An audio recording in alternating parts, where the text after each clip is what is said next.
Hello again, everyone. It's me, Nick Michalak, and the stellar Steve Frazier. Hello again, everybody. And we're giving a 35th anniversary commentary for Sam Raimi's Darkman today. Yeah, we're doing a little bit different. A little different flair. thing, but hey, whatever. So, we're watching for the nice 4K copy from the Screen Factory, but regardless of what copy you're watching from, hopefully you'll get your timestamp over to 0.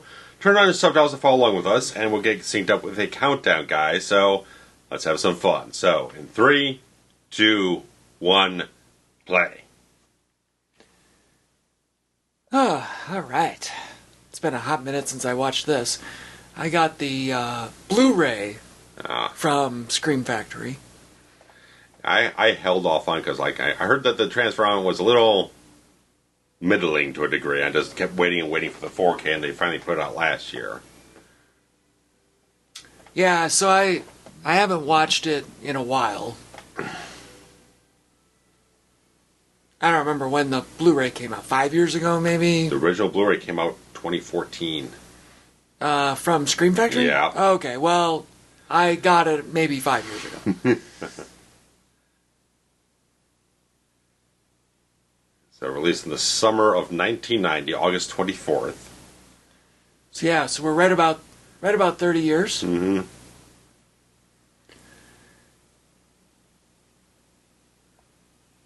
And this is obviously running right off the heels of Batman. So we'll definitely see a lot of things that feel along those lines in the film. Yeah, I also, in our last commentary, made a reference to Dick Tracy. Yeah. Which would have been right about this time yeah, a little also. bit ahead of it. And this one falls right in the middle of those two as far as ridiculousness, I think. Yeah. What a voice on this guy, yeah. huh? He was in Prince of Darkness. He was one of the actors in that. I think Jessie Ferguson. Look at these boxy sedans. Just right where you like it. God. I love a boxy sedan.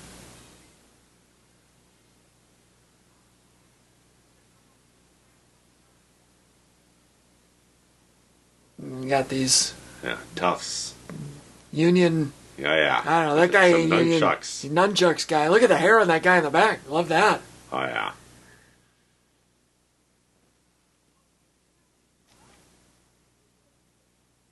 Yeah, I don't buy that all of these people that came out of the warehouse just now are... Or nunchucks. Like... brass knucks. They all brought those weapons with them. Yeah. Like, they made it look like they were taking those weapons off the sedan folks. Yeah. But they all carried them out with them. So it's weird. Kinda.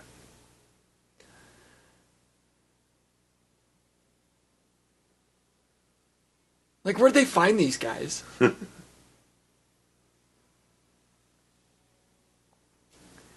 They just keep multiplying. Like the orphans in Annie. Everywhere you turn, they're just more kids.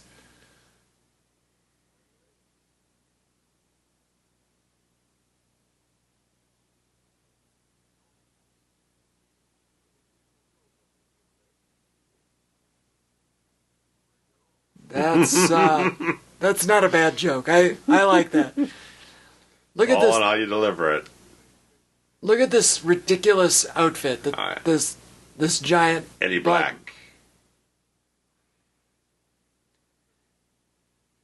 Oh, a bunch of dinks. Now you're really insulting them. And here we have a close-up on Larry Drake. Oh, yeah. He was playing the complete opposite of everything he was doing on L.A. Law. I never watched L.A. Law. Well, I didn't really watch. My mom and my sister watched it a lot, but he pretty much played like more or less a simpleton on the entire show. Oh, okay. So like he kind-hearted, all that type of stuff. He's playing all the way on the other side of this. See, I kind of know him most from Dark Knight of the Scarecrow. Okay. Which is, I think, made for TV. Horror movie from the early 80s. Okay.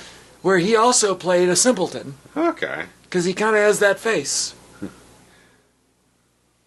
He's dead now. I can say that. Drake is? Yeah. God, 10 years ago? 2016. I didn't realize. Love that he's just hopping on the one leg. Yeah. First of all, the guy's holding the leg with a gun handle trigger. Yeah, it's a great gimmick.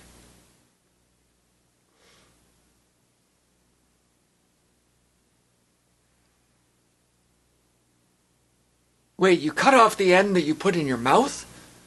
I always thought you cut off the end that you light.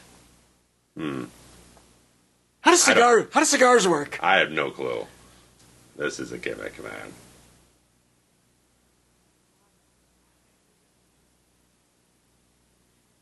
Owie.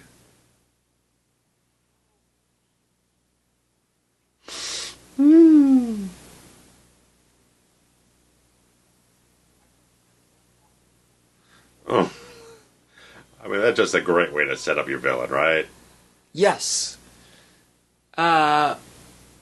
These title cards here are not that great. I don't really get the swirly, smoky thing, but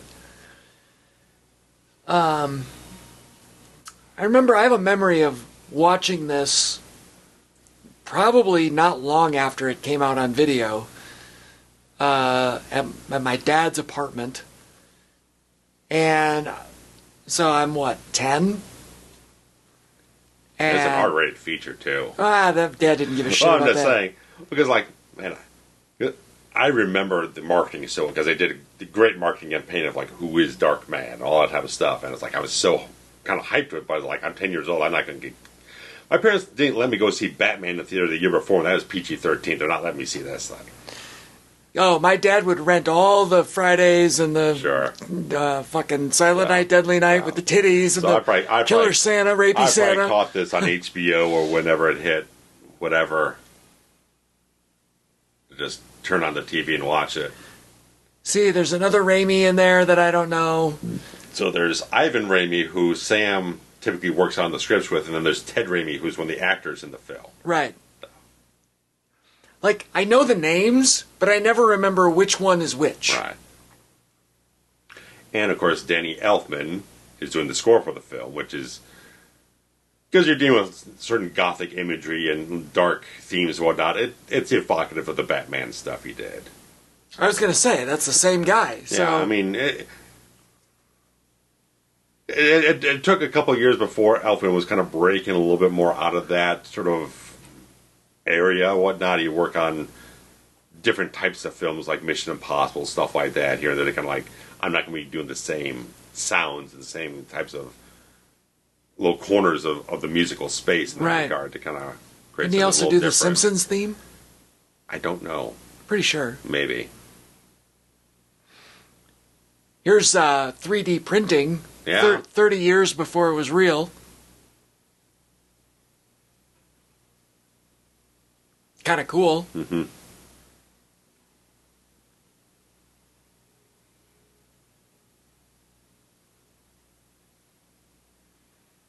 And then we just take a bite out of it, put it under the microscope. That's good.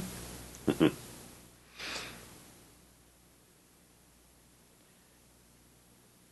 Liam Neeson is... He's kind of a name. I don't know how big of a name he was in 1990. He was building himself because he was in Excalibur. A couple other things in the 80s, he was in Patrick Swayze action film Next of Kin. He was on season 3 episode of Miami Vice, which ended up being the season premiere, but wasn't actually shot as a season premiere. Creates a bit of a discontinuity in the rest of the season, but they felt very strongly about that episode to put that at the front of the season for him. And, there was something else he did in the entire 80s that I forgot about. So yeah, I just felt like he was at least kind of establishing himself as a known face, let's say. They might not know the name yet, but they recognize the face. I feel like this was the first thing I ever saw him in. Yeah.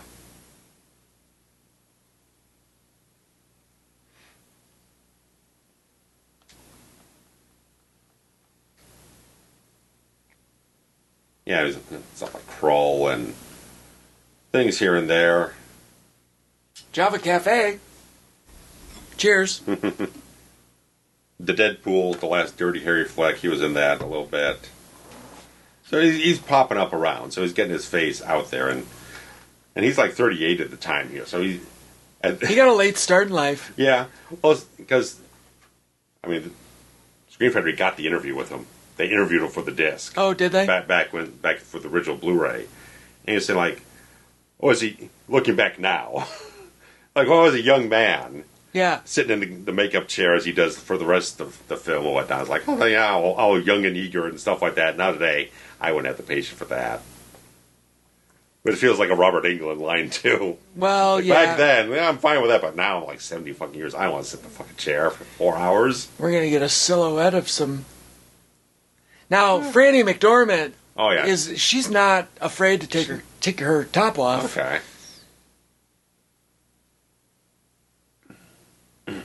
I feel the film mainly gets the R rating because of the kind of horror imagery with the makeup on Darkman and everything. Yeah. Because it's not, I don't know about language or whatnot, but it's not being like overly graphic or whatnot. So they might have still been trying to play the MPA game to a certain degree, see which way it's going to land. Because the other thing is, as you're not an Evil Dead fan, but like Army of Darkness comes out 3 years after this, which is the third installment of the Evil Dead thing, and people can't... Oh, they're related? Yeah, well, it was supposed to be called The Medieval Dead because he gets sent back to King Arthur time. Right. I didn't think that they were related. No, well, it's the third film of the franchise, and like people look back, it's like, how is that an R-rated film? There's like nothing in it that justifies an R rating, so it was more the MPA's kind of random bullcrap. Well, we know that. It feels like a comfortable PG-13 film, but they just slapped R on it for reasons. I don't know. It's a very comedy film. MPAA, nobody knows who they are, what their rules are, what the criteria are, how many there are. Right. Nothing.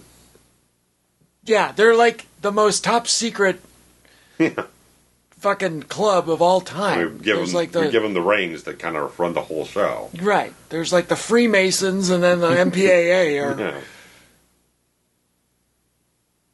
I mean, there's more that's known about KKK members than there are MPAA members. Sure. Good old 80s taxi cab there. That's like Scrooged. David Johansen.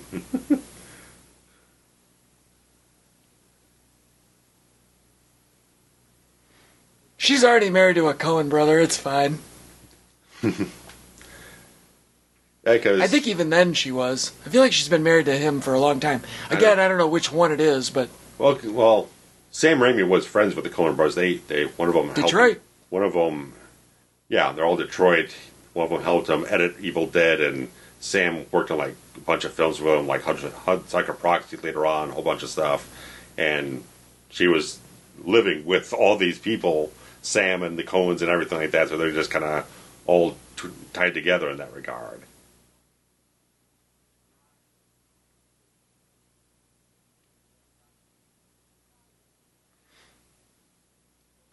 Yeah, and then, a few years later, the Coens would direct her to an Oscar. Oh, yeah, thoroughly. Which I don't know if that was all that deserved, but well, she's fine. Wonderful in Fargo. But yeah, she is. She's wonderful, but... In terms of competition and right, maybe here and there, but, It was a very weird year. In terms of what the tone is, what they were feeling at the time. It was all independent films that year. Oh, yeah, that was the breakout year. The only movie that was nominated, well, there were only 5 nominees up until 15 years ago, but the only movie that was, if I'm remembering correctly, that was a big studio production was Jerry Maguire. Okay, yeah, about 96 was that? Yeah. And I think Fargo was nominated, and The English Patient won, which, sure. a 3-hour snooze fest.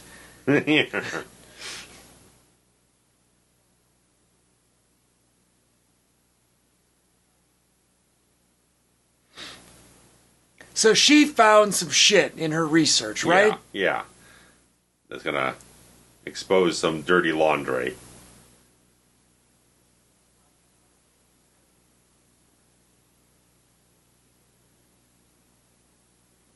And Durant is Larry Drake. Larry Drake? Yeah. Okay. Well, yeah, we already know we don't want to cross him. Yeah, fuck no. That looks really weird. Those cars are moving at a weird pace. Do you see that? Yeah. It looked like it was sped up, or possibly. like they were miniatures or something. Or they're weird shutter speed or something. Yeah, that was weird. Yakatito? We're going to get weird shutter speeds in not too long of a time.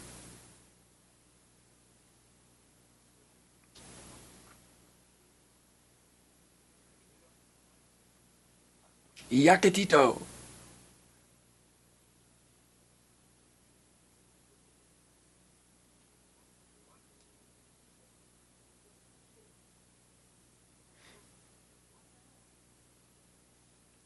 So they can recreate the flesh. Mm-hmm. And it won't last longer than 100 minutes. Right, because... Apparently the light. Yeah, photosensitive. What secret does the dark hold?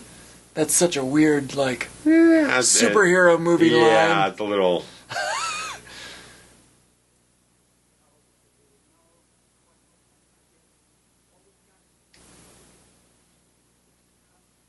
It's just the two of them in this giant lab. Yeah.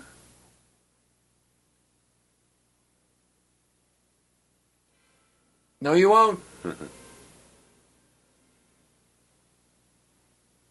He does not look friendly. The guy with the leg. Stumpy. It is hilarious that they set it up and now the guy just has to hop on one leg. They can't give him a cane or nothing. No. That's great. I mean... Like, this all feels cartoony, but it's so fun. Or, what I was going to say is, like, they've done a really good job of casting very distinct henchmen. I mean, that's a action movie trope at the times. Like, look at that in the... Yeah. They showed it in the silhouette. I mean, action movies of this era is like, you gotta get that central casting for the henchmen. You gotta have a little something going on for themselves. Can't just be a bunch of bland-looking dudes or whatnot. Someone's got to have a little variety going on. Yeah, there are some people... A lot of effort in the casting. There are some people that are just born with a look. Yeah, oh, yeah. That they cannot escape. Yeah.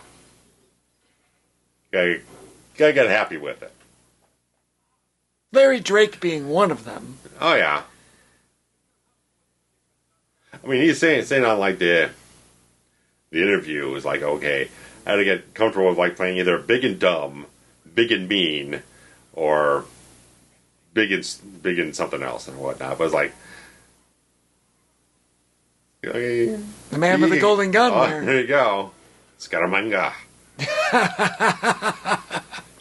It looks like a Walther almost. A little smaller though, but about the same shape. Yeah, same design. What's the make and model on that leg gun? It's an interesting one. Look at that's a prop someone would want to have, I think. The leg gun? Yeah, it's something. Oh, don't drop me there. Easy to get an autograph on it too. What is this boiling liquid? What a trope! Ow! Yeah. What a trope it was for good guys in comic book movies to be dropped in vats of liquid. Or your bad guys, Joker. Well, yeah, just in general. Yeah. Clayface, right? He was another one, right? I don't know. Kinda, I don't know. I don't remember the Clayface origin that well.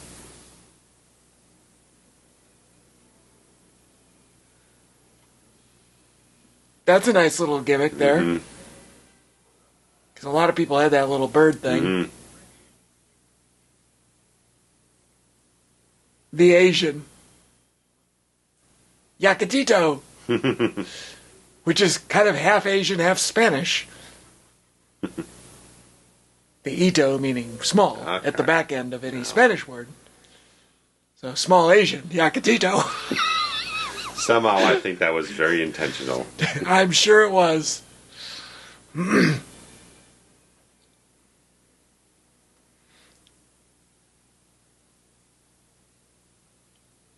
God, I love those boxy sedans. Fucking boats. She looks good here, Franny. Oh, yeah.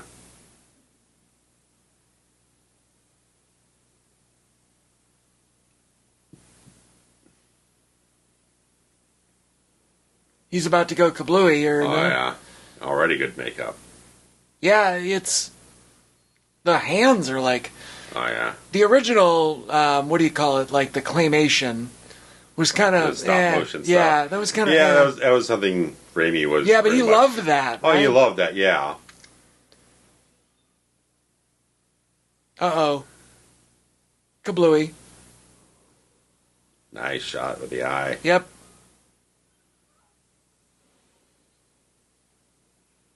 What a hell of an explosion and ejection.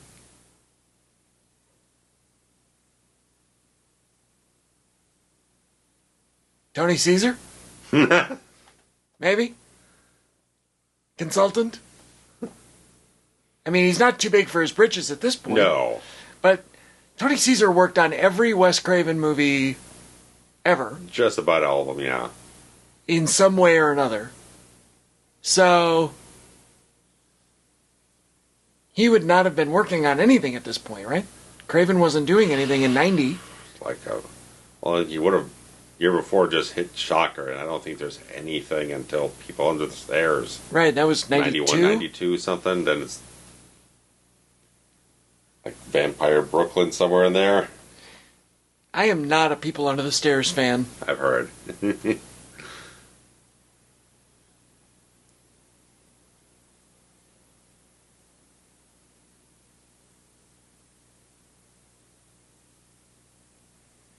Boxy limousine. Yeah, why is the gardener standing right there? Like, don't you have maintenance to do, sir? Landscaping of some kind? Sure. You stand right in the way of the limo? Bizarre. Now, what did they bury? Yeah, that's weird. Like, they had a graveside service for one person. With nothing in the casket. Nothing in the casket. That is weird. I get the imagery you want to have for it. Yeah, no, for sure, but... Yeah. I mean, logic goes out the window in some of these movies. Yeah.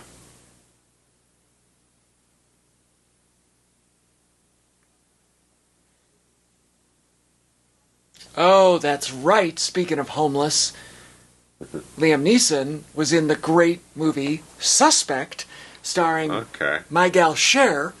Okay. Oh my God. What? It's a courtroom drama. Okay. Kind of a whodunit situation. Mm-hmm. Dude, great movie. Mm.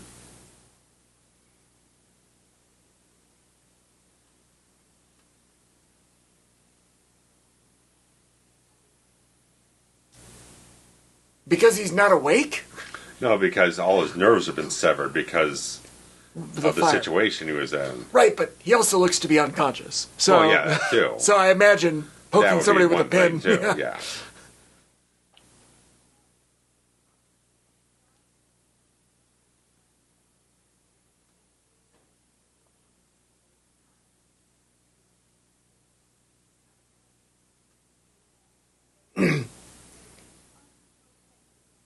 There's a lot of projection of idea here.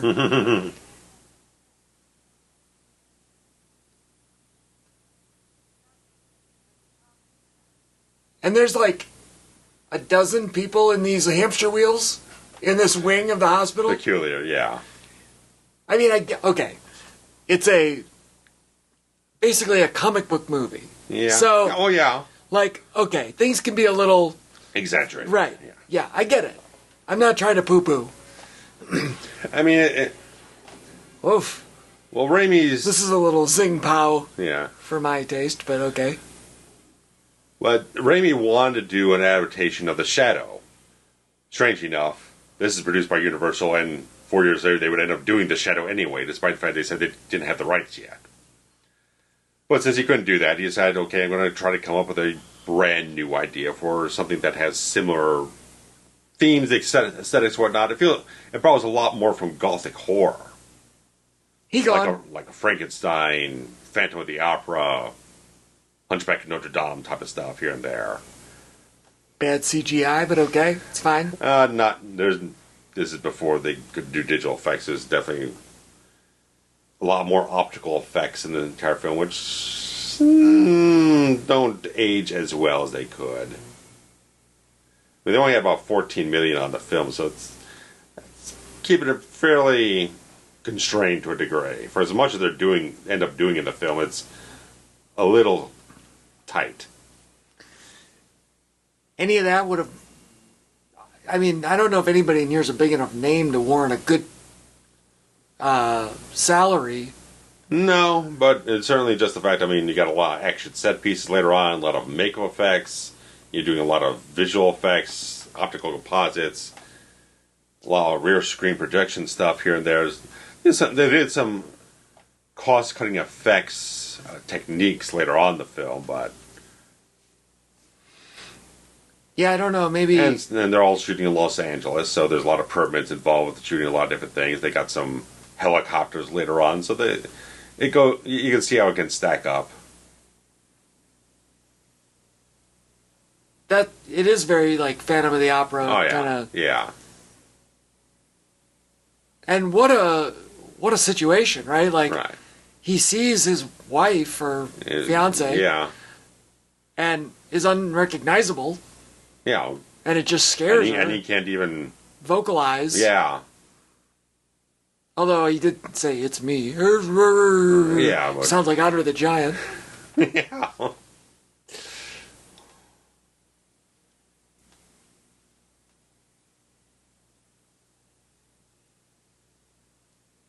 Just laying there wallowing in the rain.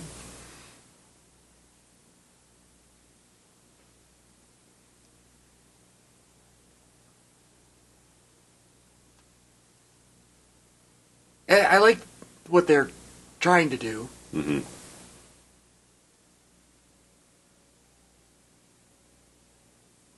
Darkman. Good eye makeup there. Oh, yeah.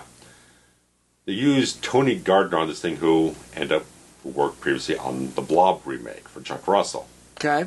So a lot of the effects work on that thing definitely can show its hand here as well in terms of just like some ghastly stuff and some really intricate makeup. And that was only a couple of years before this. 2 years. So fairly fresh off that film. Even though that film didn't perform as well as it could have. So neither did this one. Well, no, this one garnered $40 million at the box office. It cost 14, they got back 40, and then apparently the video sales and rentals were so strong on it is why they ended up doing 2 direct-to-video sequels after this. I guess I didn't realize it was that big of a hit. Yeah, because they bring back Larry, oddly enough, as we'll get later on to talk more about, but they bring back Larry Drake for the second film, which was actually shot as the third film. But they felt that one was much stronger, so they moved it up in the schedule. Weird. And the third film has Jeff Fahey. Jeff Fahey is the bad guy, but I watched I've had him on DVD for a long time, but I rewatched him a couple of years ago. It's like, because there's so much less budget, it's much more talky, less action, less set pieces, stuff like that. So they're fine. They're not all that exciting. I like this condemned warehouse is my new lair lab. Yeah. Like, that's fun. Again, it feeds off of kind of a modern Gothic aesthetic. Dark and deteriorated and smoky and... Up in the belfry. Yeah. You know, Raimi knows what he's doing with the imagery. And he's got Bill Pope as the cinematographer, ended up shooting The Matrix later on, and a bunch of others. He works with him very regularly, all the way through the Spider-Man films.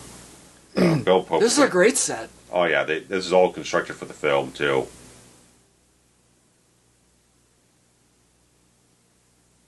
I don't know why there'd be a barrel suspended from the ceiling.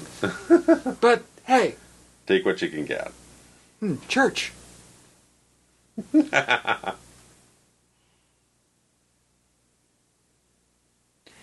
Don't you think you'd need to take some antibiotics or something for that eye? You got an open wound, my friend. Yeah.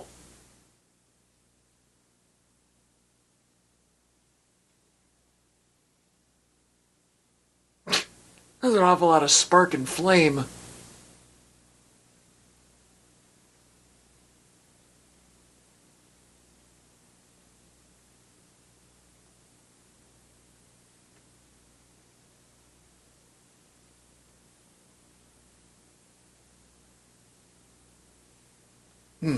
Not the newspaper.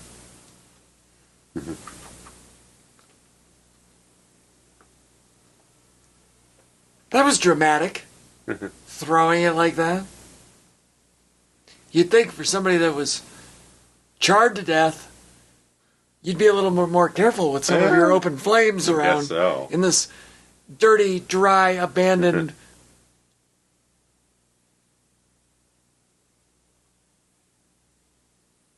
This was ahead of its time. Oh, yeah. Scanning? Look at that. I mean...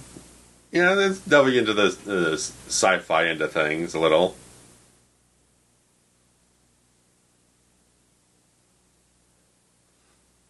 .3D holographic imaging and all that. Yeah, I mean... I saw a thing recently, it was a meme regarding the Jetsons cartoon, which there's all kinds of fun things about the Jetsons. Sure. And all the things that they got right. And there was a picture of little Elroy, the son, with like a thermometer in his mouth or something, Sure. looking at a giant TV screen that had a doctor on it. Okay. And FaceTime, all that. basically, they were like, look at this medical video conferencing that they predicted back in the 60s or whatever.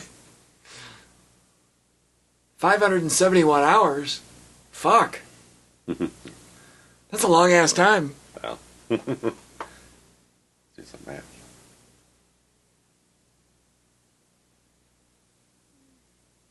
It's almost 2 weeks. That seems like too many I don't hours. know. I'm almost 24 hours. 24 days, so nearly a whole month. 3.5 weeks. That's way too long. That's a lot. Well, considering computer processing part of the time. I suppose.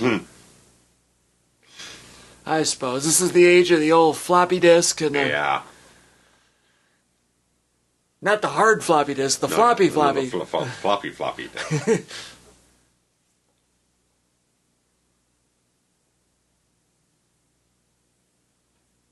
Oh, don't do that. Yeah. Oh. And he doesn't feel it. That's the thing. That's a great bit for him to realize it.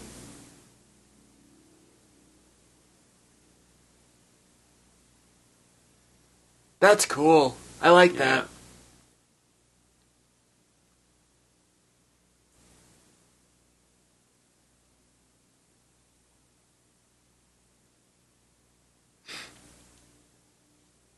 It would be, well,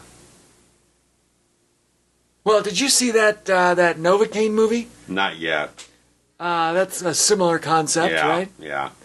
I didn't see it either, although we're both really high on, what's his name? Jack Quaid. Jack Quaid, yeah. He's excellent.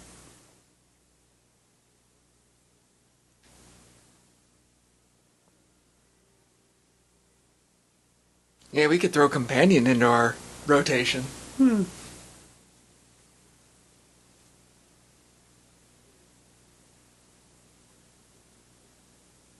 That's a terrible brooch she's wearing on her.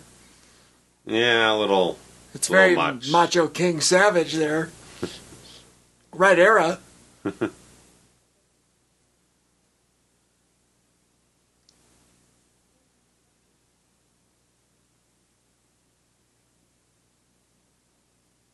Good casting on him, too. Oh, yeah.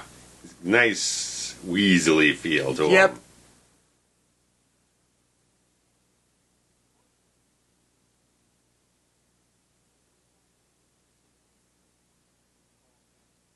This is quite the party Huh? that they're attending. Did they say what it is? It's a gala for his City of the Future thing. Oh, okay. And he who lurks in the shadows here.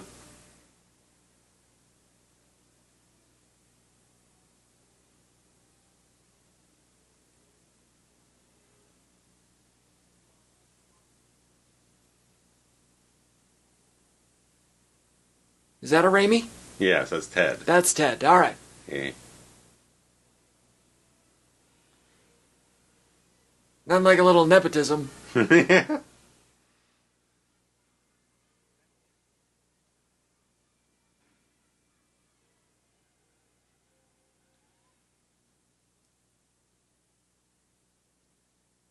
I feel like there's some similarities between this and RoboCop.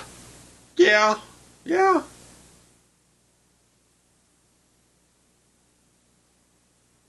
I mean, obviously it's a different kind of story. Yeah, but still But a little body horror, the mutilation of the protagonist. Right. The Trying to eke out rediscover a sense of humanity amongst the horror. the kind of city of the future. Oh, yeah, Also totally, yes. also in Detroit. Well, this is Los Angeles, but Well, right, but the building that they showed was the GM building in Detroit. okay. Oh, There we go.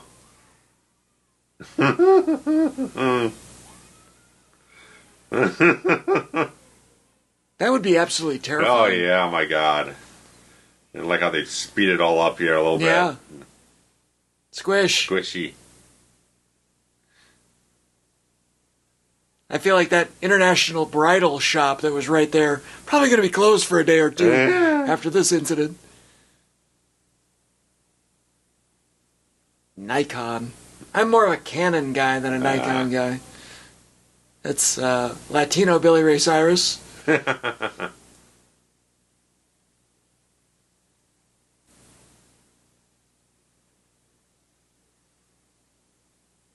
Very Italian. Always eating.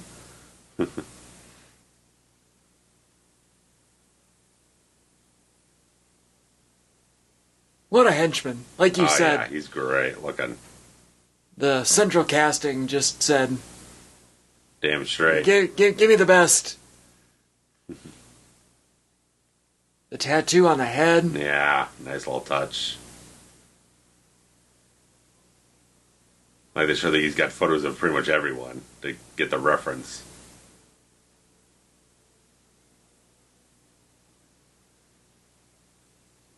Church is eating right out of the tuna can there.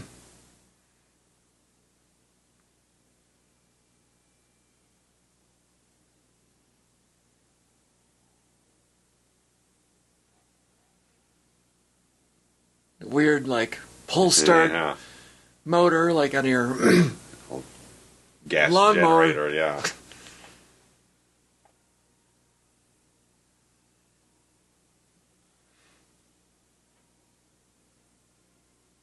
It's a good looking hand. Oh yeah. Good looking hand.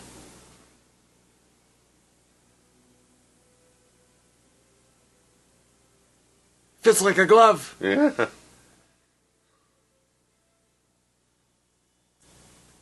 The question Better is. than OJ's glove. Oh, And he's putting it on real well there. yeah, well, He's got to put it on over top of the other makeup. if the hand fits, you must acquit, right?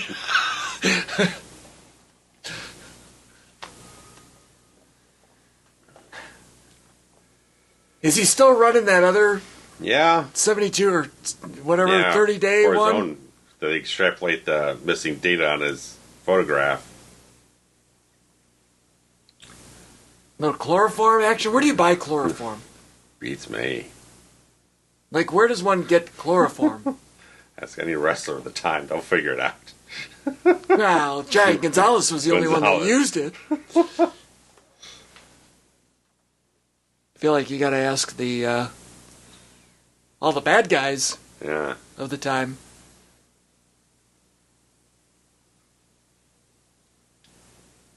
this is such a cool idea that he facially reconstructed his enemy. Yeah. So he can start to pit them against each other and sabotage everything. And isn't it crazy how we believe that that's Liam Neeson? Yeah, even though the height. I mean, Liam Neeson's a tall drinker of water, man. But I don't know how tall. Like, we don't like, as the viewer, Right.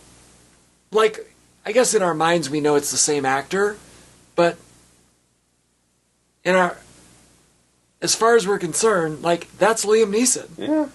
Like, movies are so cool. Neeson's the same height I am, 6'4". But you can see a lot of times on screen, sometimes he won't stand upright all the time. Yeah, he's He'll be kind of a hunched over huncher. a little bit. Or it's just a natural thing, or it's maybe kind of like working with smaller more average-sized actors, where he's trying to not overwhelm the frame. Wait a minute. You go to Ernie's Best Deli. And you get a kielbasa or sausage. Some sort of hot dog, only with onions. Get a nice salami or something. I like that they really put a lot of makeup on it to make it look like a mask. Little patchy, little.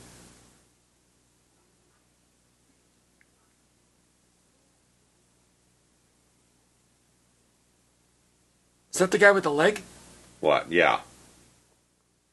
Bum leg. No leg. No leg.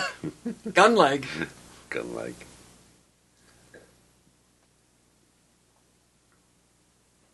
I don't know. And there's always also a particular thing, because you'll notice whether it's Neeson or the people portraying Darkman in the guise, they gave Neeson these colored contacts to make his eyes stand out even stronger against the makeup. So it's like almost like super vibrant blue. Yeah.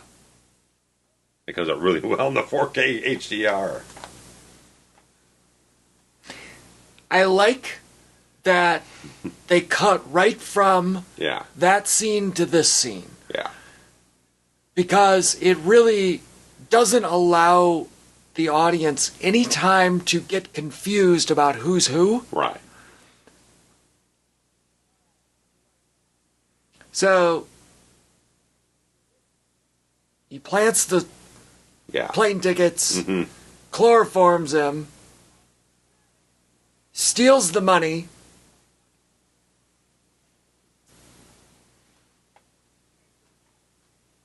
and now he's going to get murdered for his... Yeah. Like, Durant doesn't buy a lick of this, man. And I like that Drake plays Durant in this way. It's like, this guy doesn't really get fazed by anything. It's like, he doesn't get charmed by anyone. When you're dealing with Eddie Black and Eddie Black's cracking jokes... Goodbye. When Eddie Black's cracking jokes in the opening scene, Durant doesn't twitch a muscle about it all. What a stunt that was. Yeah. Like, he landed on one of those crash pads or something. Yeah. But then, nice bit.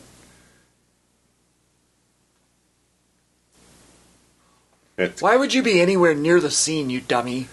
That is the thing.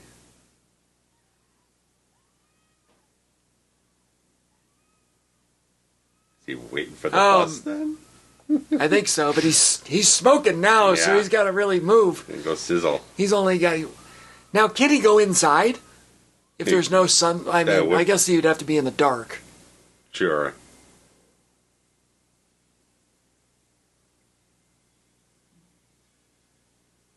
It's a great image, but just poorly done because of the... You can literally see the sizzling on the CGI. Yeah, the compositing work. Yeah.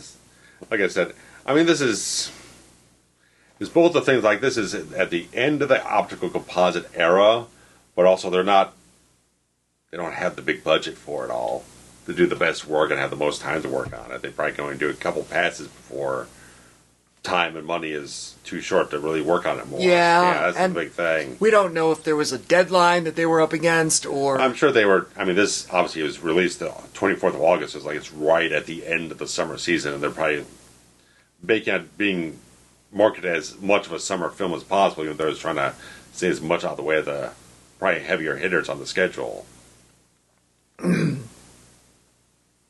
Dick Tracy came out Christmas, I think. I think Dick Tracy came out on Christmas Day of 1990. I do not have a damn clue. Tell me that's not Church. Is that the same cat? I feel like it is. It's only been a year later. Dick Tracy was released in June of 90. Oh. Well, Dances with Wolves must have come out on Christmas Day then. I believe so, yes.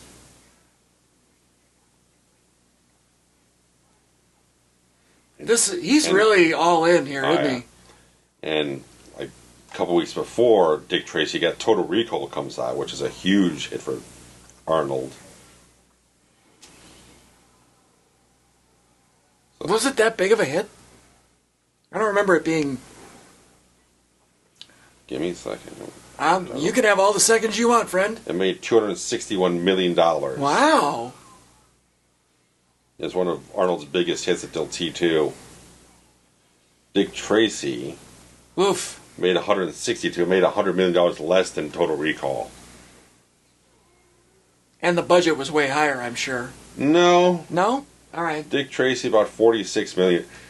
Dick Tracy cost as much as this film grossed at the box office. Darkman. Yeah, that's a problem.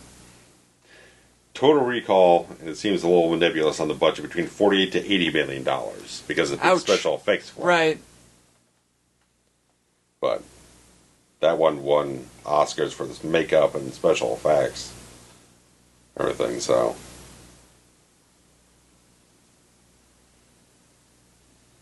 What came out later in the summer, I do not know. Of 90? 90. That's a blank spot for me. I can't.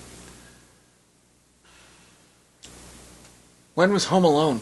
That was like November. November? Yeah. Facial reconstruction complete. Look at that. That makeup is really good.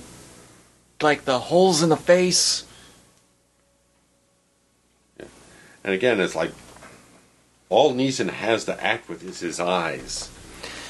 He can't. Right. Well, he can. A little bit of everything else work is covered up with bandages or makeup. Yeah. So I mean, Liam Neeson is a fantastic actor, and it becomes more and more. I mean, Oscar Schindler says enough, I guess. Yeah, yeah. I mean, he doesn't get that role and that kind of prestige. 3 years after this, he's with Spielberg in an Oscar-winning film. Parse that out. Yeah, I mean, he goes from this up to there. That's a crazy leap. He really did. That's insane. It's like steroids, yeah. That's hard to process. So I'm looking at, okay, Die Hard 2 comes out. RoboCop 2. Speaking of such things, Jetsons the movie. Days of Thunder. Okay. Another 48 Hours. Ghost, which is a huge deal. Problem Child I saw twice in the movie theater. Arachnophobia. Your film, The Exorcist 3. That's like September or something, or I show August 17th. nah. That not right? I don't know. Okay. Like Navy SEALs. Mm. Not much of a hit in my regard. Well, either way, those were some of the fare that you had to choose from. DuckTales movie, okay, yeah. Fuck yeah, DuckTales. Yeah. Treasure of the Lost Lamp. Okay, yeah, so. August was a little quieter. Not quite as heavy hitters in August, so I think they made a good call on that release date. You kind of debut a little bit respectful in that regard and can trail off into September and be out of the way of the real hot hits, June and July. The comedies, the family films, the action blockbusters, like it's so horror. Summer is such a crazy time. Yeah.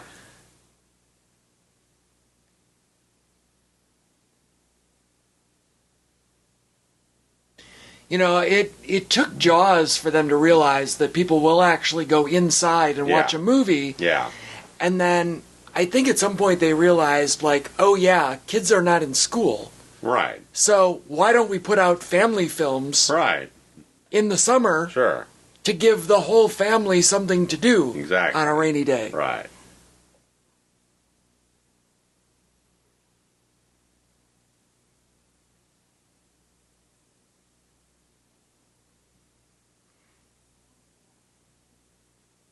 He looks almost too good because he's real. Like you know what I mean?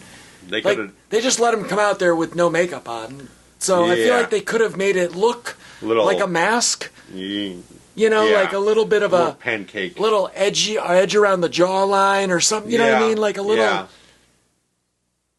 make it look like a scar.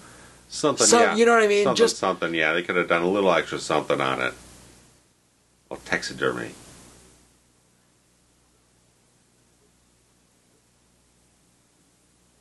Oh, Louis Guzman. One would only hope. Love that dude. Dude, you got to see Traffic. I'm telling you. I feel like it's right up your alley.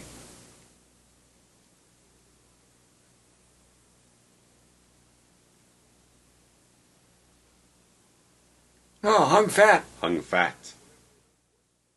Some of these Japanese names are Translated in quite interesting. peculiar ways towards us. In our utterly absurd language. Yeah. Well, usually in, you know, those Japanese names, the first word is actually their last name. Yeah, the surname. So Hung would be the Yeah. man's last name, and Fat is his first name. Good old Fat Hung, as we would say.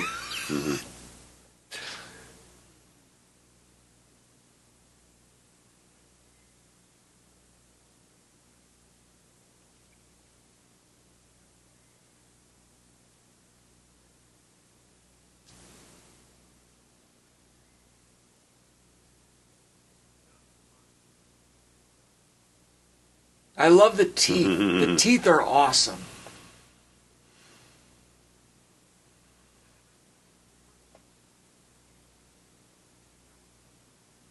A bag for this, please, buddy.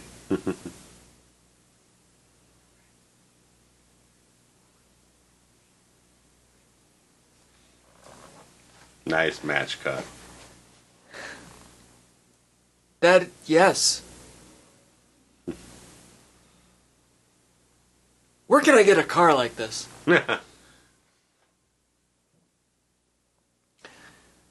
See Yeah. how he's touching himself? Yeah. He wasn't doing that when he was wearing his own face. Yeah. Yeah. It's peculiar. They're, And all the bad guys' cars have Michigan plates. Peculiar enough in that regard. I'm telling you, that was the GM building that they showed right at the front of the movie, where I've stayed. Because the middle part's a hotel. I went for WrestleMania in Detroit. I stayed at that building.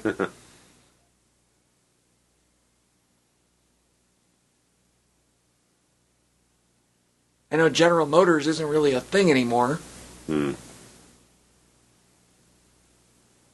I mean, I guess it is, but it's... Not as much of a thing. He's somebody.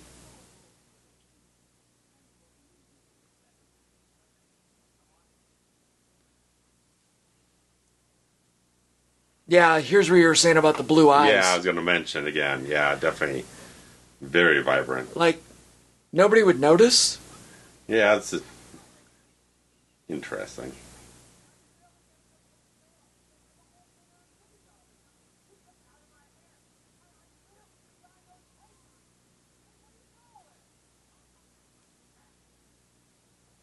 Hong Kong restaurant.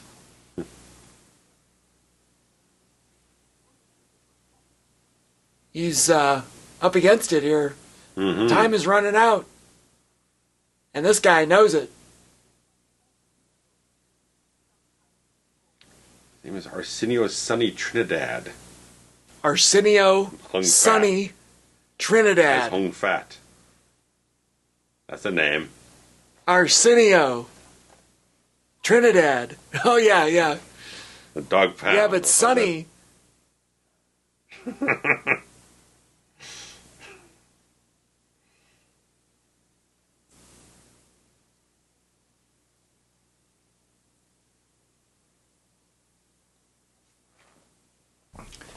Like, that's such an interesting name.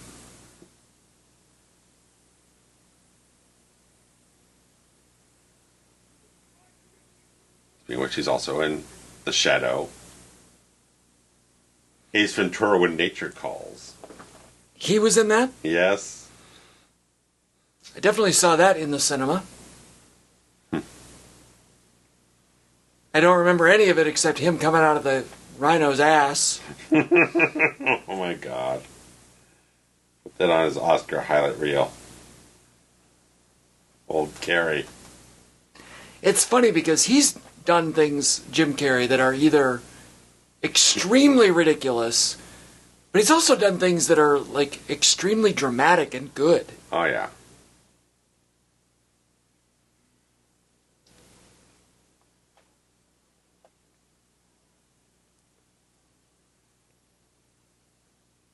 I've never really been into, like, the Chinese imagery with the dragons and the lanterns and the just, I don't know.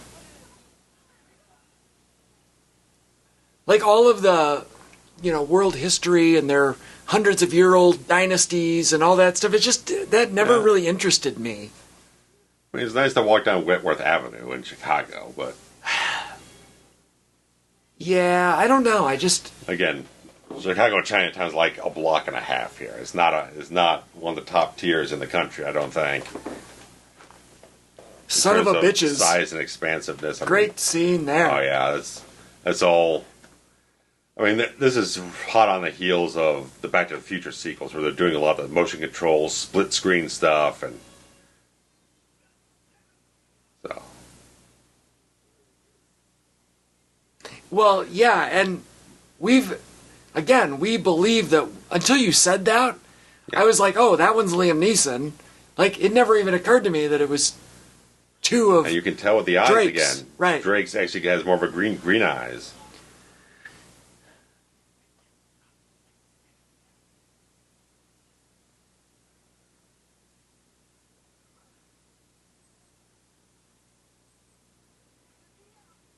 I like that. And again, they The do make bubble him face. look a little more pasty, yeah. Right, but when he's playing himself, he's just him. He just goes out as himself. Yeah, just not give it any more affectation on the makeup. Man, the guns that these guys I have. was going to say, it's like, again, if it's an action film in the 90s, everyone has these giant Desert Eagle guns. They're just like the most impractical handgun I've ever discovered. They're fucking hand cannons, for fuck's sake. And every one of the... Watch Robert Rodriguez film. You watch pretty much anything.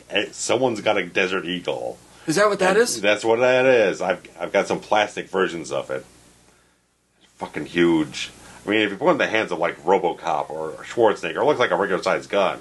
Everyone else looks like the gigantic. I don't know where the fascination came from. Well, I feel like it's probably the Just largest, the visual. right? The Just largest visual, of the I guess. handguns? Yeah, oh yeah, I'm sure. Anything bigger, you're talking about a shotgun. Right. I mean, I like the look of like the old revolvers. Sure, yeah. The six-shooter. Yeah. Dirty Harry type. Yeah. Yeah. Put a long nozzle on it Yeah, a or long whatever. barrel. Yeah.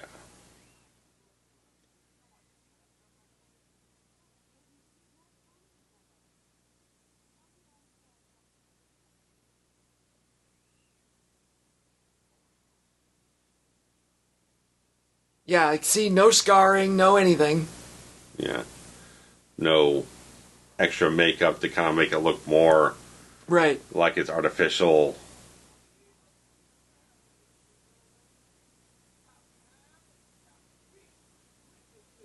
Oof. Oh, yow.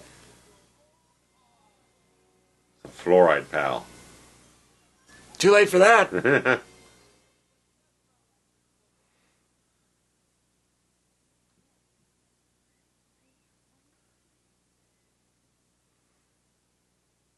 That could be him. You ain't got time to tell this whole story. Bring him back to your place and get in the dark. Then it won't deteriorate. Yeah, right.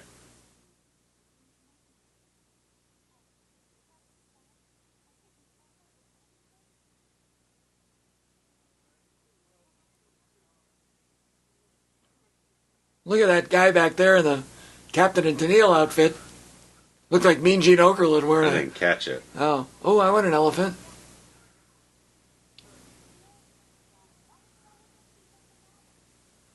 Old Thurman Merman, he took a pink elephant.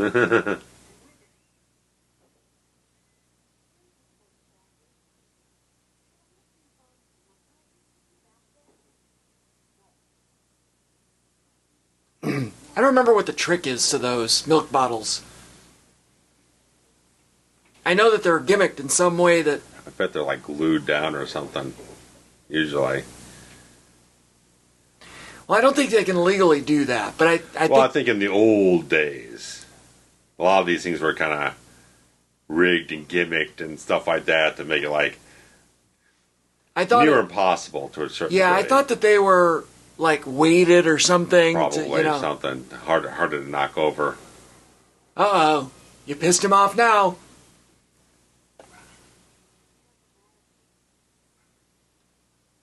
We're about to have a Final Destination 3 here where all the shits come crashing down.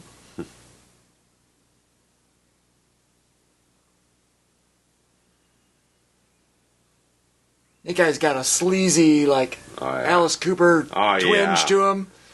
Or David Strathairn.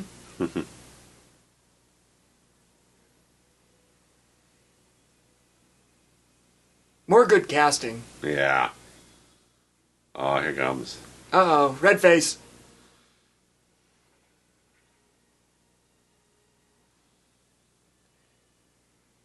Like, it's kind of ridiculous, but also... It feels like a comic book panel, yeah. But awesome, right? Yeah.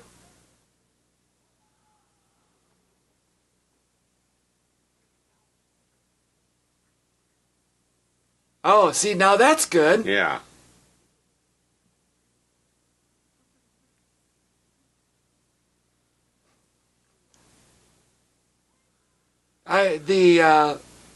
Like that was a really cool little visual there. Mm-hmm. And, you've got the Barker overlay. I like that. Everything about this is great. That feels like Detroit, dirty Detroit. His face is smoking.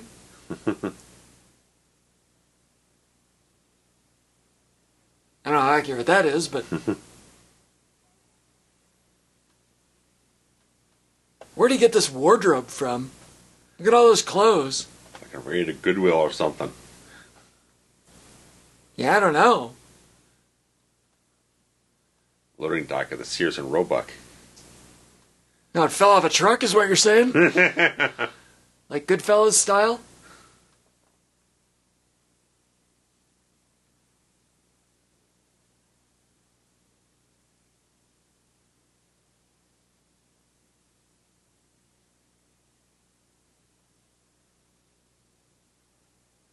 She does a lot of really good acting with her face as well.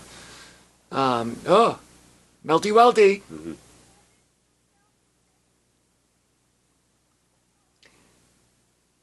Like, that makeup is really cool. Mm-hmm. I like it. And they blend it, because a lot of it's got to sit on, like, the teeth and everything, got to sit outside of his actual face, and it doesn't feel like there's something like a bulge or anything. Right. They really blended it well to kind of make it all seem seamless. She's got good hair here. Mm-hmm. There have been a lot of years where she did not have good hair.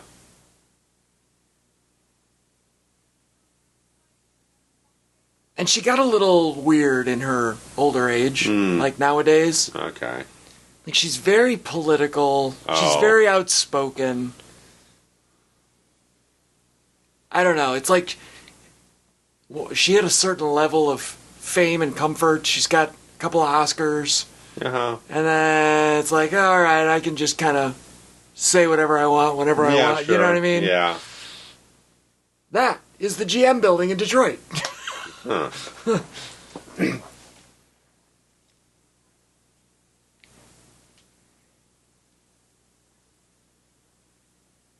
So they must have filmed it in Detroit and just panned it off as L.A.? Yeah, I guess so.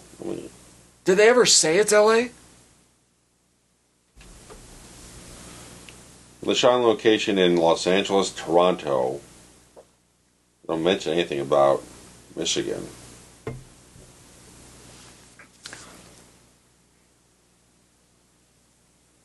I mean, I guess they didn't shoot it there. They just used the image. Sure. But you're right, with the Michigan license plate, it really kind of adds up.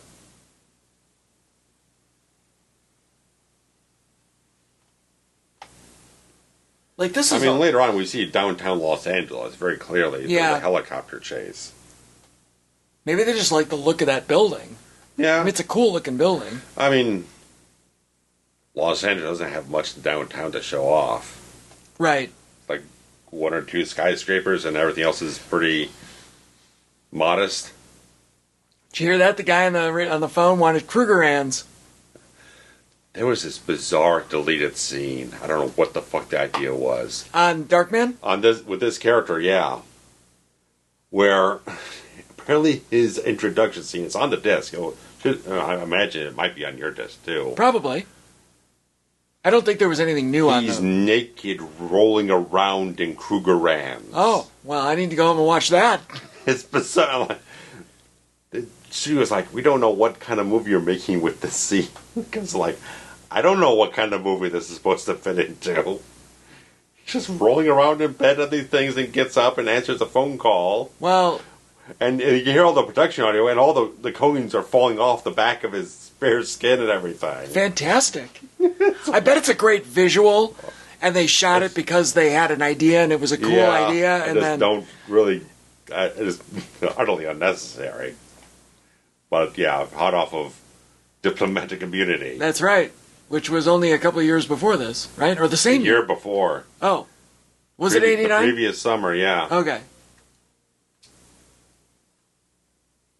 I couldn't remember if it was 89 or 90 on that.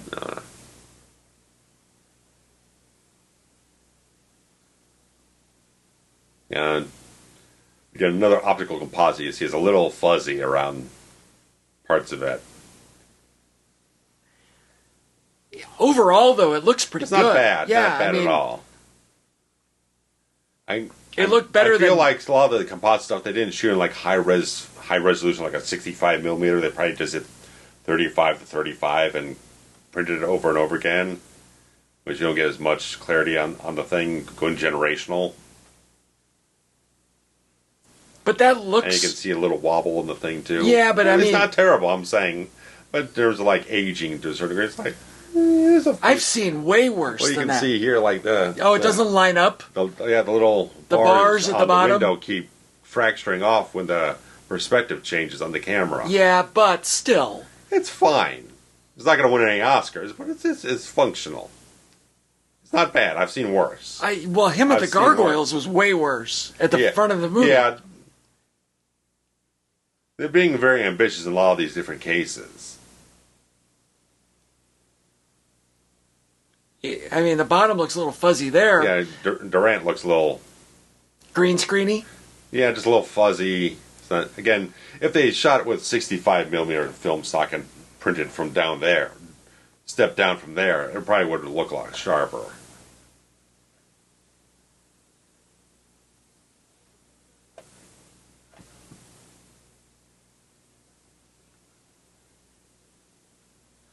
These two are a nice pairing because you got the really kind of threatening, stoic villain, then you got the guy who's really chewing it up. Little counterbalance. Yeah, he's like our guy in Die Hard. Yeah. Ellis, yeah. Hart Buckner. Mm-hmm. They're cut from the same cloth. Oh, yeah, that's right.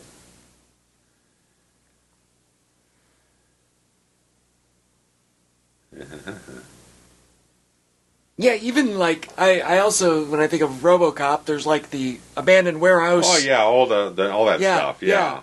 I feel like they got boxy sedans in that movie too. Yeah. Oh, there's my guy with the hair, my blonde guy. Is he shooting the leg? Don't know. Didn't look like I it. think the leg guy's walking on two. Yeah, I think you're right. Oh, you still got a pair. He's got the a suit hot on the- magenta suit. Oh yeah, the suit, man. Put that in your wardrobe. Now Neeson really is. You could pull that. I think I could. You could pull that. I think suit I off. could. Look at that. It's fucking Yeah. hot. Yeah. Oh, I need it. He really looks like the Phantom of the Opera now. Oh yeah. Never encountered any cosplays of him, of Darkman. I don't think.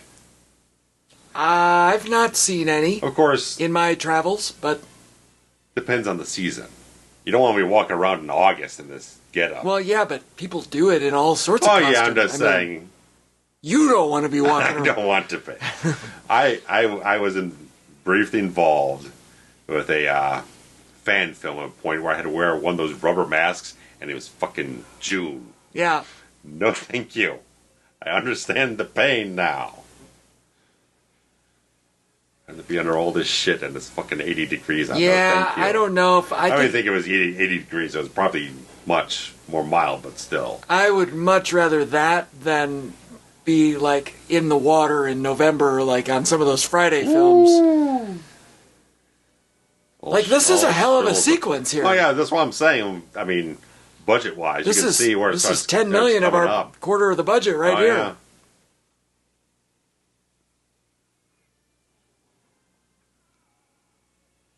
Some of And that's the easy a little. thing is you can throw any stuntman to this get-up, and no one's gonna know.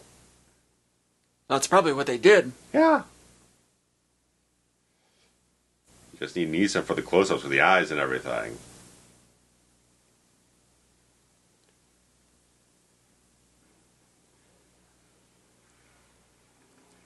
This guy here is my hero. With the hair and the purple suit. Yeah. I need a character name on this guy at some point. I don't know if they're going to have one. It's probably just henchman number 3 or some I shit. think it's Smiley. The hair guy, right? Yeah, the long hair. I think it's Blonde. I think they called him Smiley. I don't like the way he holds his gun, but Check the shirt underneath. There's a heavy patterned shirt. yeah, and then a different pattern tie. But I don't know. Somehow it works. working. It It's works working. from a distance, at least. Like I don't know why he's standing like that though. Didn't get as much training from the firearms consultant, whatever you want to call it. He needs a Jack Travis in his life to come in and teach him about He's got another Desert Eagle going.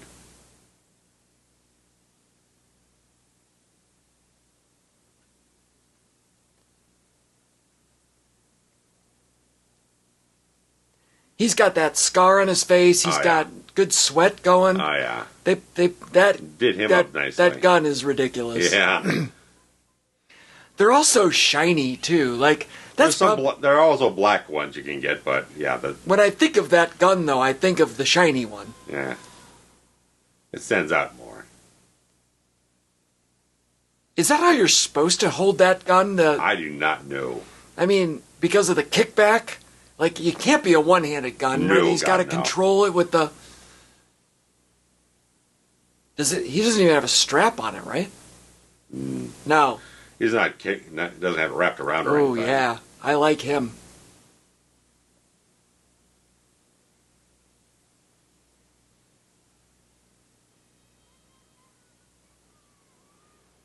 And you shot the wrong guy.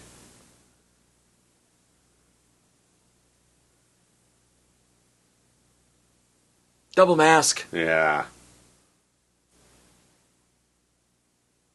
This is nice. I like there's a height disparity. Yeah.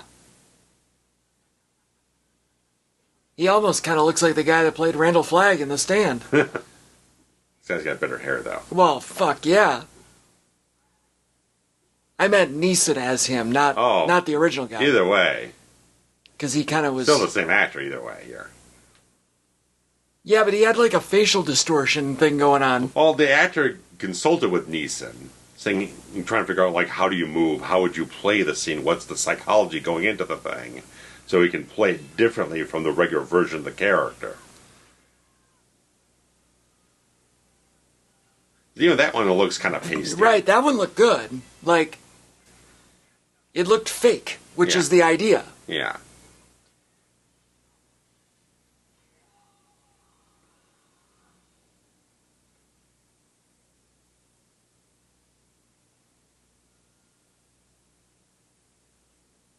Well, oxygen, that's not good. Uh-oh. That old trick. I don't know how you can keep holding on being kicked in the face like that. Like...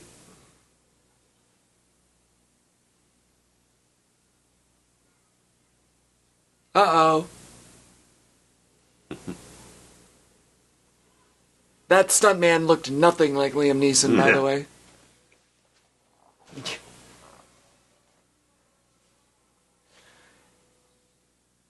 And that does not look good either, but that's fine. Whoops. Kabooey. Uh-huh.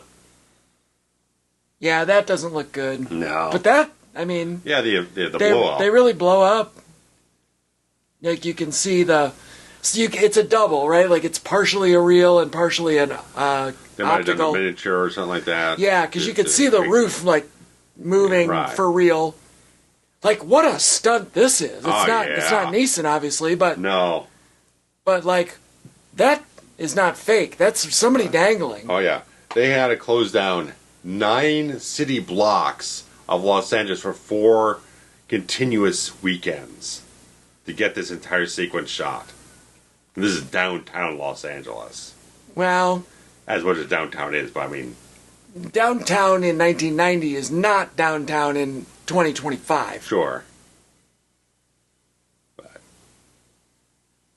that's clearly Los Angeles there. Yeah. Yeah, all they really have are, like, Capitol Records and, like, those other 2 skyscrapers, and that's it. There was a security camera down there. Someone had some footage, maybe. That'd be kind of fun. Of a flyby.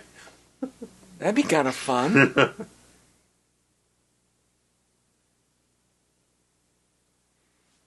Yeah, I don't love these close-ups. Yeah, they're again, like I said, they're a little rugged looking. But there's a certain charm. That's the thing. To the whole thing. That's the thing. It fits a lot with the visual language that Sam Raimi employs, a lot of the kinetic qualities and the kind of comic booky stylings and everything. So, dip him. I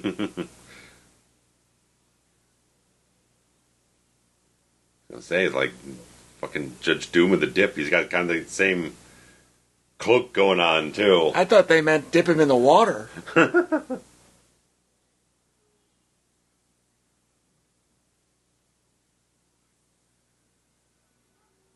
There's Sam Raimi's Oldsmobile. He throws it to almost every movie. It's his actual car? Yeah, called the Classic. Oh, man, look at that. Boom. Yeah, this is an incredible... Look at that firepower, too, man. Yeah, it's like a Tommy gun. That's a big old... It's a grenade launcher.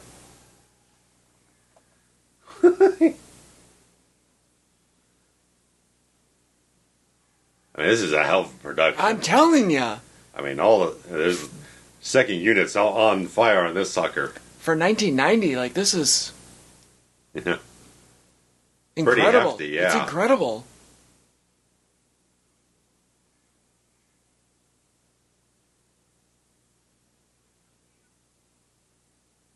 Well, he's hooking that. Uh-huh.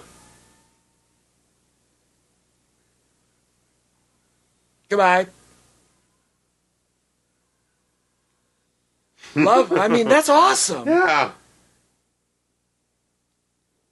That is really cool. Even though the opticals look bad. Yeah.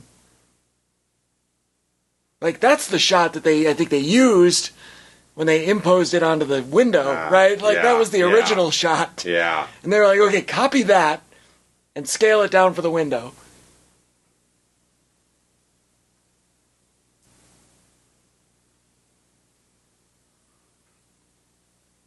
Oh, I forgot about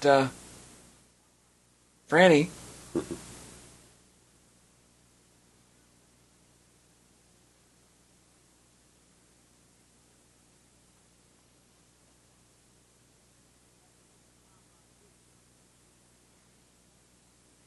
Yeah, this guy's such a smarmy fuck. Oh, yeah.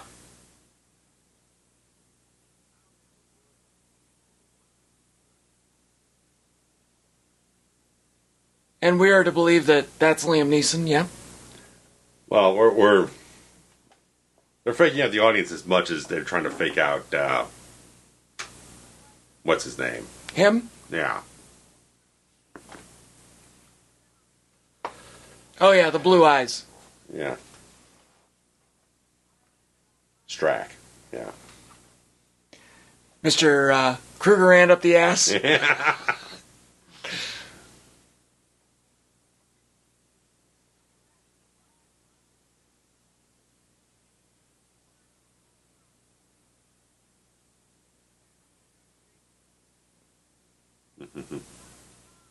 The idea of working on a skyscraper is so fascinating to me. Like, these people are up there. There's not a lot of harnessing. No. I don't understand why there aren't more skyscraper construction deaths in general. Sure. Like, not that I'm rooting for that, I'm just saying, like... Interesting. Like, those people are insane. Yeah. That do that shit for a living. That are on the cranes, that do the skywalking. Oh, yeah. Crazy. Just all of it. To be up, 70, 80 floors in the air.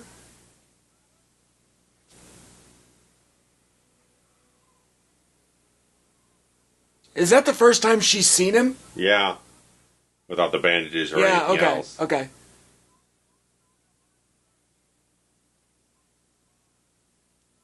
It's interesting. They built all the girder stuff in a warehouse, but a lot of the like big wide shots, the things that look much more like effect shots, use a sort of a short-lived, to a degree, relatively speaking, effects process called introvision, where you do everything in camera. That looks awesome. Yeah, that's probably like a rear screen projection they were doing there, but introvision, you would be able to put like live action material in there, but you also would have like a plate and like some like miniatures in the foreground so you could layer up the thing. Okay. Those like forced perspective type of stuff. You couldn't do a lot of camera movements with it, but it would save you the cost of having to do a lot of the optical pods they've been doing in the film. So when they're doing a lot more wide shots of them up on the steel and everything, they're using that process.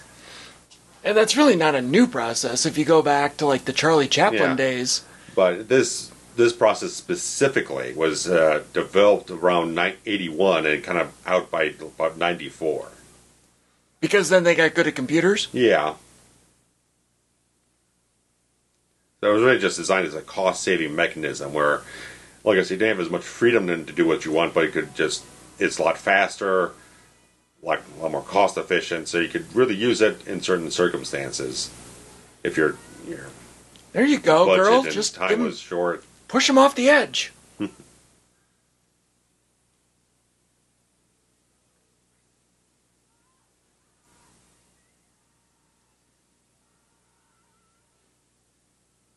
Oh, that old trick. Yeah, that's a hell of a good shot. How did she land like that? How did she get She land without her splitting through the thing. Right. The physics are a little strange in that regard, yeah. She didn't go through the rebar, but her arms did. Right, right. I don't know how you would... Yeah, that's physically impossible. Yeah,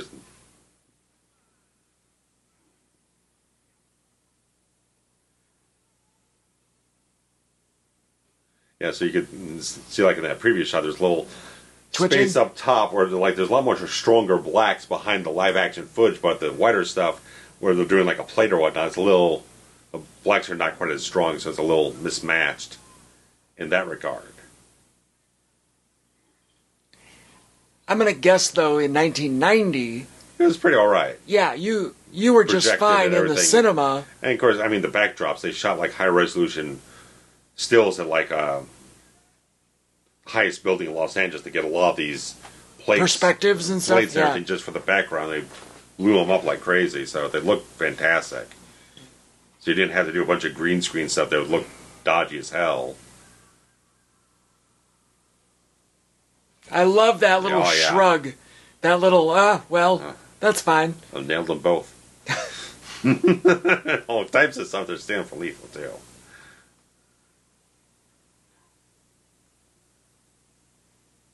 That's more like a rivet gun. Yeah, though. Yeah, still. The amp, they put it on steroids. Well, they got to make it big and comic booky, right? Yeah, it's got to be big. Bigger and bigger. I think... That makes sense for... You're up on the highest hill, you need bolts and rivet rivets gun, and everything. Yeah. And he can't feel pain. No. So, what does it matter to him? It's a great little detail, but I don't know if they've kept up with it. Much with it, yeah. That at least enough to make the audience remember. Right. Enough to like maybe like in a fight scene, like he's just superhuman, invulnerable, and whatnot, and he's just taking everything they throw at him.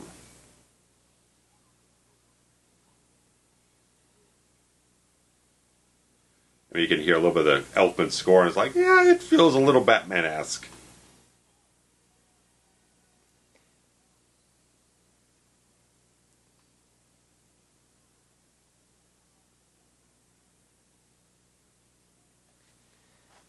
Isn't it interesting that they already got rid of the other guy, and this is the last guy? This is the top guy. It's interesting.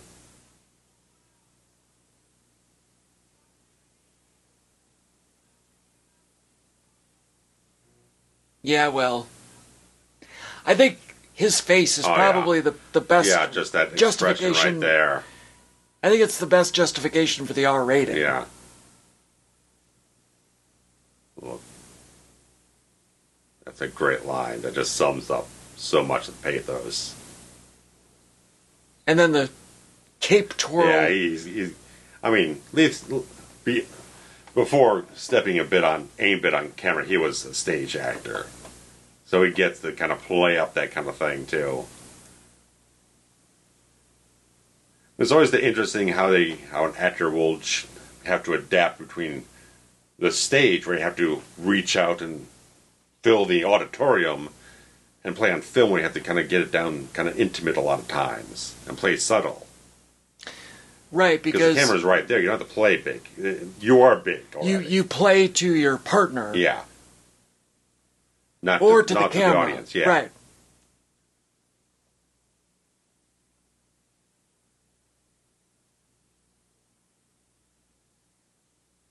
Like, do you want to kiss that every night before bed? I mean... I still don't know how he's not infected. Like, yeah. Can you put a little ointment or something on it? I like this side with the open tendons and shit. I mean, this easily could have been what a real, like a serious Two-Face could have looked like in the 90s. Instead of Tommy Lee Jones chewing up scenery and being a buffoon. Well, they could have had Tommy Lee Jones being a buffoon, but look like this, and it would have changed the whole dynamic. Oh, yeah.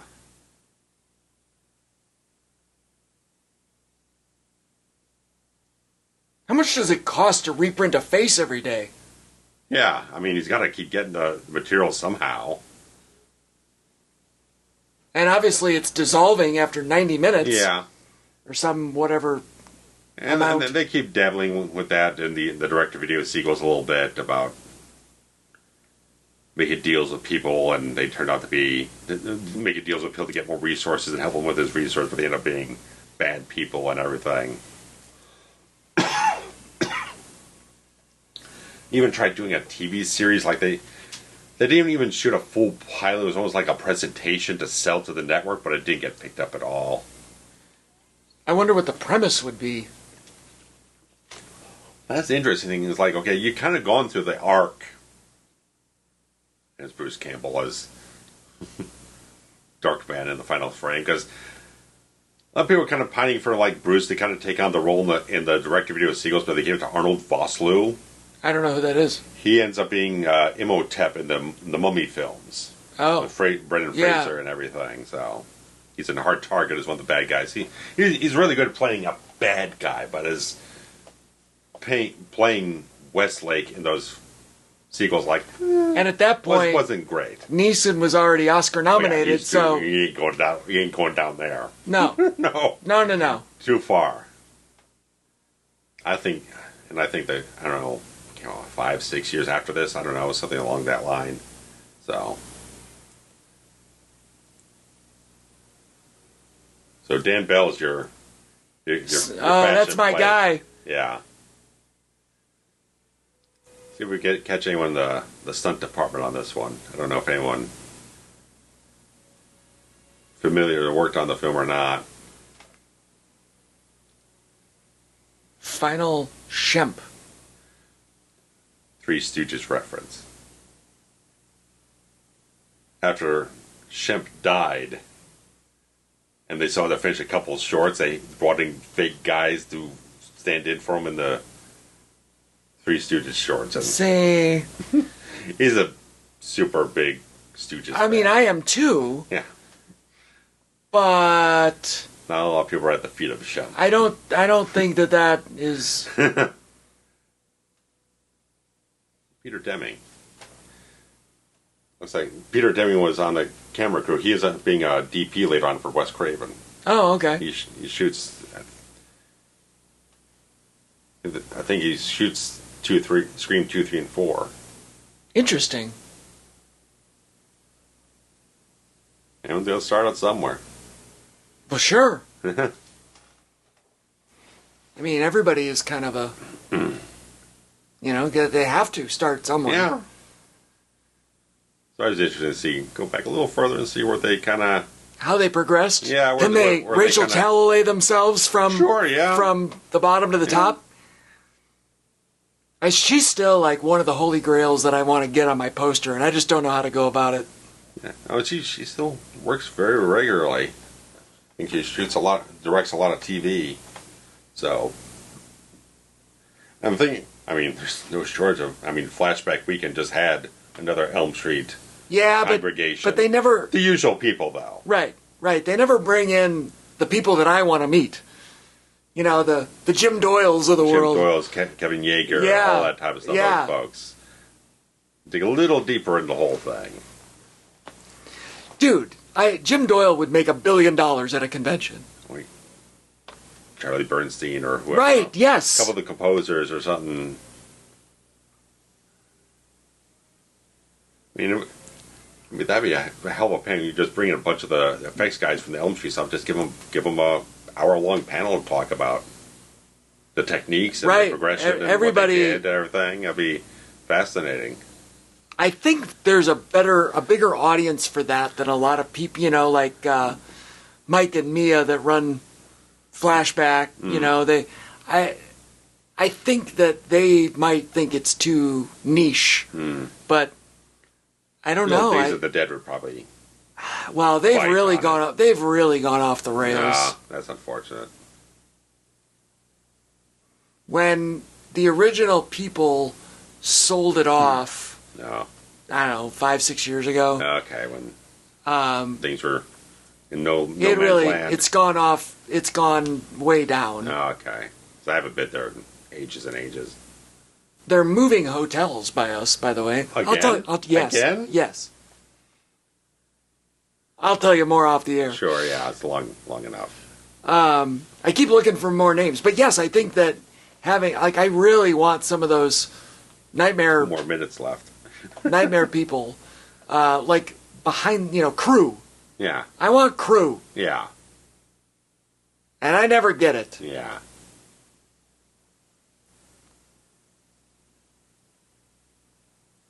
Matt World. I'm looking for all the stunt people, and we haven't come across them yet. We went past them. Oh, did we? There was no one of note.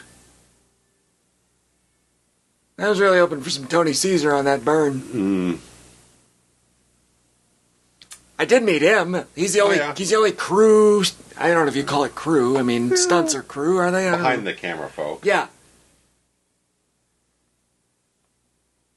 Yeah, I mean they've never even had any of like the directors or. No, like a Rennie or Chuck Russell. Chuck Russell, right? Yeah. I don't know about Shoulder, man. I think Jack Shoulder would do it. He would do it. I just don't know if anyone would be really giving him a hard time about things. Yeah, but Jack Shoulder's done enough other work. Oh yeah. That he could make up. He could. Now the problem is that these people don't need the money. No, they're fine, and they don't want to deal with the people that want to give them the money, like me. I'm really willing to hand over my cash to like Rachel Talalay and Jim Doyle, but Bernstein, whatever. Anyway, I think this movie's fun. Yeah. It's kind of dumb, but it's fun. Yeah. It's interesting they haven't quartered the idea of a remake or reboot or something like that. But I think, like I said, I don't... They will now. They will now. I was saying, like, okay, the film's a nice, solid, complete arc for the character. Yeah, it's fun. I don't know where else... Again, aside from resurrecting Durant again... I don't really know what else story there really is to tell. You'd have to just come up with another bad guy. Right, and it becomes... a vigilante situation, yeah. So, you've been through the arc of him trying to regain humanity and deal with things, and he's kind of come to accept where he is. Yeah, so we don't need any more. Complete. So, anyway, guys, enjoy getting your comments about everything in that regard, and hope you enjoyed everything. See you next time. Bye-bye.